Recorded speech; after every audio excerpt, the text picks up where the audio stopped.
Dalil kita duduk jauh dunia. Maknanya kita tak kenal dunia. Orang kenal dunia, dia benci. Walaupun ada dunia dalam rumah dia, rumah besar, kenderaan mewah, tapi hatinya benci pada dunia. Orang kenal tu. Bukan orang-orang kenal dunia, orang-orang baca orang tak ada piti, tu bukan orang tasawuf. Faham tak? Belum tentu. Jalan nunduk. Tasawuf pun. Apa? Tu jalan nunduk.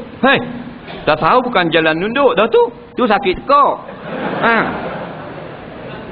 Apa jalan nunduk pula tasawuf? Tasawuf ni hati. Orang lain nak banding ke dia yang tak molek. Walaupun ibadat banyak. Muka daripada jauh tu senyum mewek dah. Tu tasawuf. Payah sangat. Beramal dengan semua sunnah Nabi.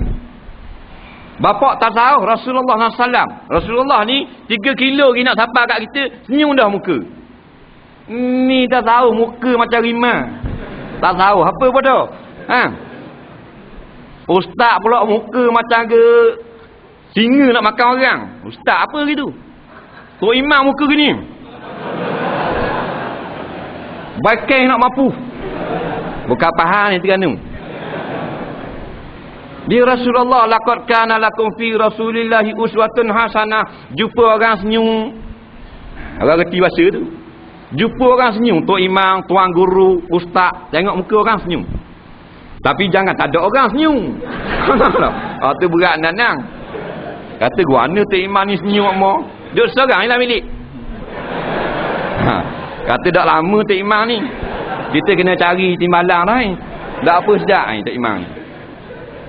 Dak pasal kita khabar ramai hak darjat ustaz, tok guru orang, mengajar agama, kelas bawa orang semayang, kerja tukang bang, azam, hak berkait dengan agama. Muka dak senyum ke orang. Muka dah lah uduh. Kalau comel ni dak senyum jadi uduh. Dah kalau muka uduh, 4 kali uduh lagi. Betul tak? Muka uduh-uduh sikit senyum. Comel juga. Dah kalau muka uduh dak senyum, tengok kemang mulut. Ni banyak benda-benda dak betul. Dia berasa bangga benda tak kenal dunia. Dunia boleh ambil tapi jangan makan sampai kena mata kain. Jadi ikan tigeri, jangan jadi ikan dukang kaduri. Ikan duri ni bahan mata kain dengan batu-batu timah nak telang. Faham tak? Bodoh punya ikan. Ikan tigeri ni kita buat mata kain bawah ni. Di bahan kok belakang, sup betul. Betul-betul kat mata kain. Separuh ikan kembun duduk dalam mulut dia, kat depan tak kena. Cerdik. 18 riyal sekilo. Orang sekolah mahal tu. Ikan sekolah. Ikan bodoh nampak 15 riyal. 15 ekor 4 riyal. Kaduri.